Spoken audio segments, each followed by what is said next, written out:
In this episode, we're taking you on a journey back through time to the fields, huts, and muddy roads of the Middle Ages to explore what life was really like for the people at the very bottom of the social ladder, the peasants. Forget what you learned in school. This isn't about knights or kings. This is about cold winters, backbreaking labor, brutal punishments, and the quiet resilience of everyday people. You'll learn how peasants lived, how they worked, what they feared, how they found joy, and the incredible ways they survived a world that seemed stacked against them. So grab your blanket, lay back, and let's step into a time when life was hard and survival was a full-time job. Chapter 1. The Birth Lottery. Imagine waking up one morning and realizing that no matter how hard you try, your life's path has already been set. Not by your choices, not by your dreams, but simply by the circumstances of your birth. This was the harsh reality for the vast majority of people living in the Middle Ages. At that time, roughly 90% of the European population were peasants, the vast underclass who lived and worked on land owned by wealthy nobles, the church, or feudal lords. Unlike today's society, where many believe in the idea of personal freedom and opportunity, medieval society was rigid and hierarchical. Your social status was essentially locked in place from the moment you were born. You did not get to choose your career. You did not get to choose where you lived, your family name, your parents' occupation, and the land where you were born dictated your entire existence. This concept is often called the birth lottery. If you were born to a peasant family, you were destined to be a peasant yourself, bound to the land and the will of your lord for the rest of your life. The feudal system that dominated medieval Europe was a pyramid.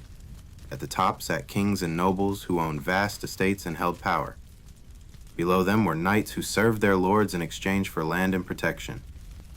At the very bottom were the peasants, who worked the land and paid taxes or rent through crops, labor, or money. Most peasants were serfs. Being a serf was not slavery, but it was close. You could not leave the land without your lord's permission. You had to provide labor, a share of your crops, and various fees, often for the privilege of farming your own small plot of land. Your family's fate was tied to the soil. For many peasants, the only home they ever knew was their village, a cluster of thatched huts and farm plots surrounded by the lord's manor. You lived a life of constant toil, with few breaks and little hope for escape. The rigid social order was reinforced by both law and custom. The church, too, supported this hierarchy, preaching obedience and acceptance as virtues.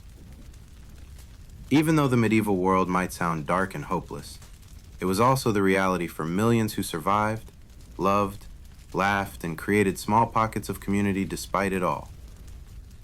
Throughout this video, we will explore how these peasants endured the hardships they faced, from labor to famine, disease to social restrictions. But first, let's take a closer look at their daily lives, what their days looked like, how they worked, and the unyielding demands placed upon them. Chapter 2. Daily Life and Crushing Labor. If you thought the birth lottery was harsh, the reality of daily life for a medieval peasant was even harsher. Imagine waking up in a small, drafty hut before the first light of dawn, the cold air biting through your thin clothing. There's no alarm clock, just the crowing of roosters or the faint light creeping under your window, made from animal hide stretched over a wooden frame. You pull yourself out of your simple bed, usually nothing more than a pile of straw on the dirt floor, and prepare for a day that will test every ounce of your strength. The day begins with chores around the home, perhaps fetching water from a well or nearby stream, feeding any animals kept close for milk or meat, and lighting a small fire for warmth and cooking. The air is often thick with smoke from the fire and the smell of livestock packed nearby. Once the sun rises, you and your family head out to the fields. Farming was the backbone of medieval peasant life. Without a good harvest, there was no food, no income, and no chance of survival. The work was grueling. With no modern machinery, every task was done by hand or with the simplest of tools. Plowing was done with a wooden plow, pulled by oxen or horses. But these animals were expensive to maintain, and often scarce. Sometimes, peasants had to resort to the ard, a primitive plow that barely turned the soil. Sowing seeds, weeding, harvesting crops. Each task demanded hours under the sun, through wind, rain, and cold. Backbreaking labor, day after day, with little rest. Women's work was just as relentless, if not more so. They not only helped in the fields, but also tended the vegetable gardens, cared for children, spun wool into thread, and crafted clothing. Their labor was unpaid, but essential for the household's survival. Children, too, had little reprieve. From as young as 7 or 8 years old, they joined the workforce. Boys might help with animals or light field work, while girls learned domestic tasks early on. The only respite came from holy days, religious festivals, and saints' days, roughly a dozen per year. Even then, peasants had to manage with minimal food and sometimes harsh punishments if they shirked work too often. Throughout the day, peasants dealt not only with physical exhaustion, but also with the constant pressure of taxes and rents owed to their lords. Failure to deliver could mean losing your home, or worse. Despite this, peasants developed a strong sense of community. Villages pooled resources, helped each other during harvests, and shared celebrations to break the monotony of their hard lives. This daily cycle of relentless work, hardship, and fleeting moments of joy defined the peasant experience in the Middle Ages. As we move forward, we will explore what they ate to keep going, how they lived in their homes, and the diseases that stalked their fragile existence. Chapter 3. Food, or lack thereof. Imagine the sun setting on another exhausting day in the fields. Your hands are cracked, your back aches, and your stomach gnaws with hunger. Again. For a medieval peasant, food was never a guarantee. It was a constant struggle between scarcity and survival. The typical diet was plain, repetitive, and often barely enough to keep the body going through endless labor. Bread was the staple, usually dark, coarse rye or barley bread that was dense and hard. White wheat bread was a luxury reserved for the wealthy or special occasions. Vegetables like onions, cabbage, beans, and leeks came from small personal gardens. Occasionally, peasants would gather wild herbs, berries, or mushrooms, but foraged food was unpredictable and risky. Meat was rare. Most peasants were forbidden from hunting, as forests were reserved for the nobility, and poachers were harshly punished. Domestic animals were often too valuable to slaughter regularly. When meat was eaten, it was often salted or smoked to preserve it for lean times. Fish, particularly in coastal or river communities, supplemented the diet. Salted or dried fish was common, especially during religious fasting periods when eating meat was forbidden. Speaking of fasting, the church heavily influenced what peasants could eat. Dozens of fasting days throughout the year demanded abstinence from meat, dairy, and sometimes even fish. This could leave the poorest with just bread and vegetables for weeks at a time. Malnutrition was widespread. A diet lacking in protein, vitamins, and calories meant peasants were often weak, prone to illness, and stunted in growth. Children who survived infancy often showed signs of physical deprivation. Famines were a terrifying reality. Poor harvests due to bad weather, pests, or disease could decimate the food supply. The Great Famine of 1315 to 1317 was particularly brutal. Heavy rains ruined crops across Europe, leading to widespread starvation and death. In desperate times, stories tell of peasants eating tree bark, roots, and even resorting to cannibalism in extreme cases. The medieval diet was not just about nourishment, but survival against near constant hunger. Water, too, was not always safe. Contaminated wells and rivers spread diseases like dysentery and cholera. Drinking ale or watered-down wine was often safer, leading to the popular medieval habit of drinking fermented beverages throughout the day. Despite the hardships, peasants showed resilience. They cultivated hardy crops, developed preservation techniques, and relied on community sharing to endure the worst times. Understanding their diet helps us grasp the physical toll of medieval peasant life and the constant battle for sustenance amid adversity. Chapter 4. Housing and Hygiene. Imagine, after a long day of exhausting labor in the fields, you finally return to your home, if you could call it that. For medieval peasants, housing was simple, sparse, and often uncomfortable. Most peasants lived in small huts or cottages made from materials they could find nearby. Wood, wattle and daub, a mixture of woven sticks and mud, and thatched roofs of straw or reeds. These structures were crude but practical, built quickly and cheaply, and often shared among multiple family members. Inside, there was usually just one room serving all purposes: cooking, sleeping, eating, and even sheltering animals. The floor was dirt, often hardened but never truly clean. Straw was spread on the floor to help with insulation and bedding, but it also brought pests. There was little to no furniture: a wooden table, some stools, and maybe a chest to store belongings. Beds were simple piles of straw or rushes placed in a corner. If you were lucky, you had a mattress made of stuffed cloth or feathers, but this was rare. The hut offered minimal protection against the elements. Winters were brutal. Cold winds seeped through cracks, and smoke from the open hearth filled the small space. There were no chimneys. Smoke escaped through a hole in the roof or cracks in the walls, making the air inside thick and harsh. Hygiene was a serious challenge.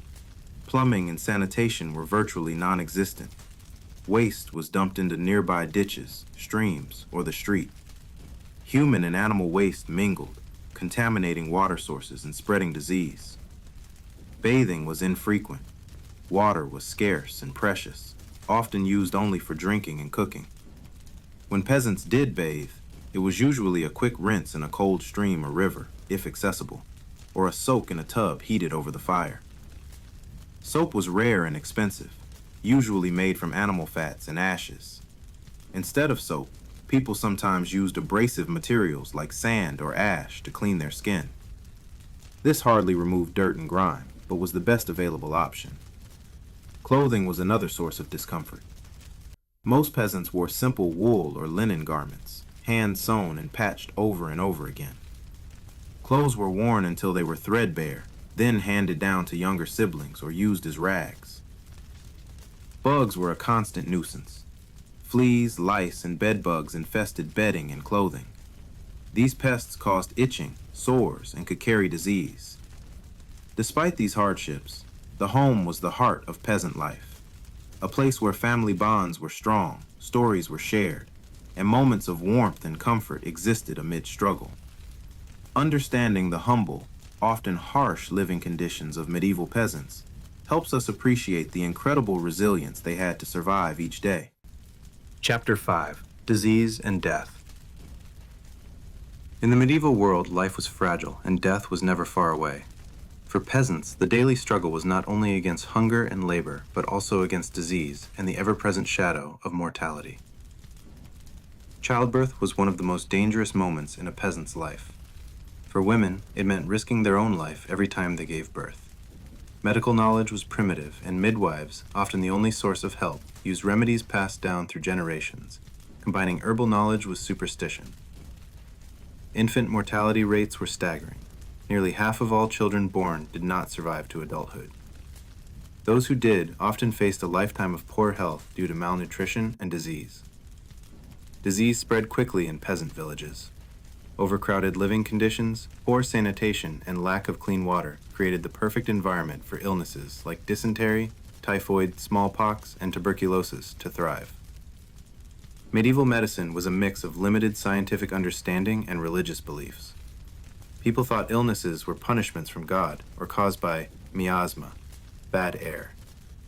Treatments were often ineffective or harmful, including bloodletting and the use of strange potions. The most infamous disease to ravage Europe was the Black Death, or bubonic plague, which struck in the mid-14th century. It killed an estimated 30 to 60% of Europe's population. Entire villages were wiped out, including many peasants who had no way to escape the spread of the disease. The psychological toll of living under the constant threat of death was immense. Families buried multiple children, sometimes lost spouses, and neighbors within weeks. Fear and superstition grew, leading to persecution of minority groups and scapegoats.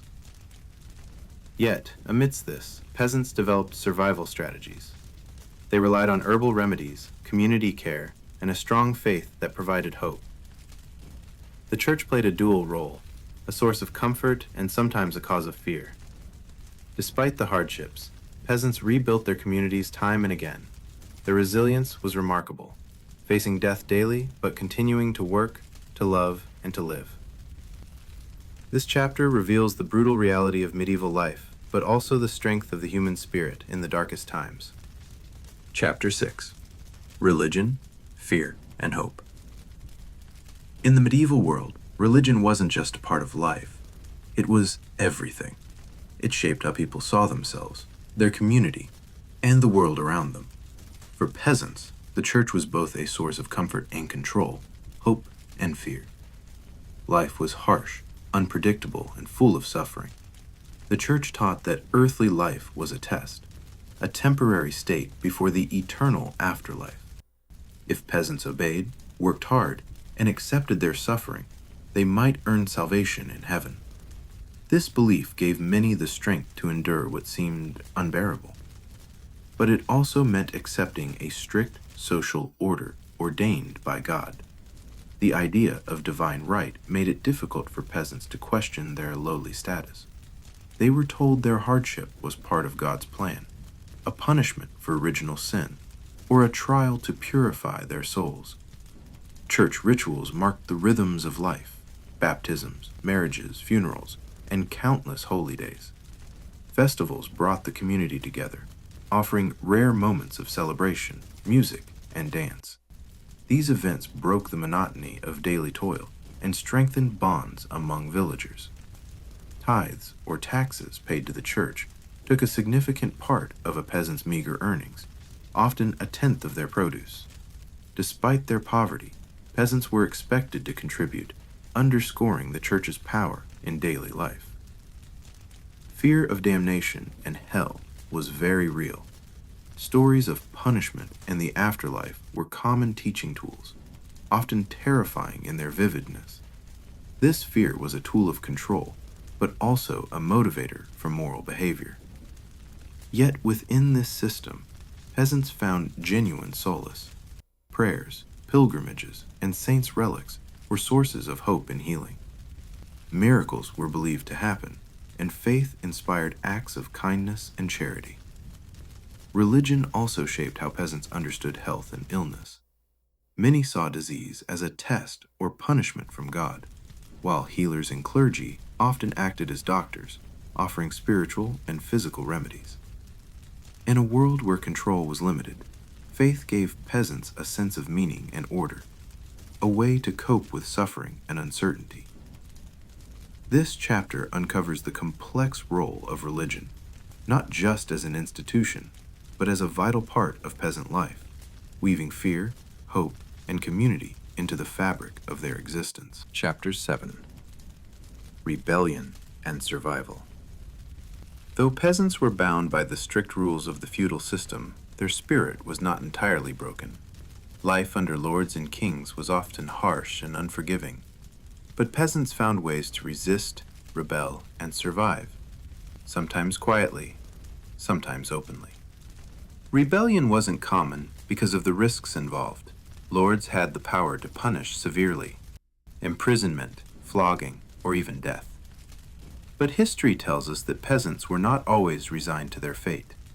When pressures mounted, they rose up. One of the most famous examples is the Peasants' Revolt of 1381 in England. Triggered by oppressive taxes and economic hardships following the Black Death, thousands of peasants marched on London demanding better treatment, the abolition of serfdom, and fair rents. Though the revolt was ultimately crushed, it marked a turning point, a signal that peasants could challenge authority. It also forced nobles to reconsider some practices, slowly leading to changes in the feudal system over centuries. But rebellion wasn't always open warfare.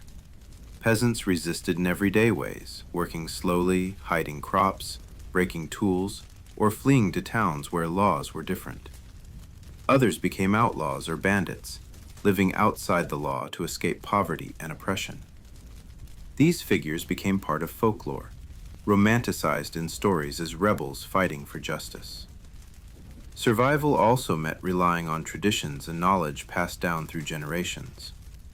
Peasants developed farming techniques suited to their land, learned herbal medicine, and maintained community rituals that strengthened social bonds.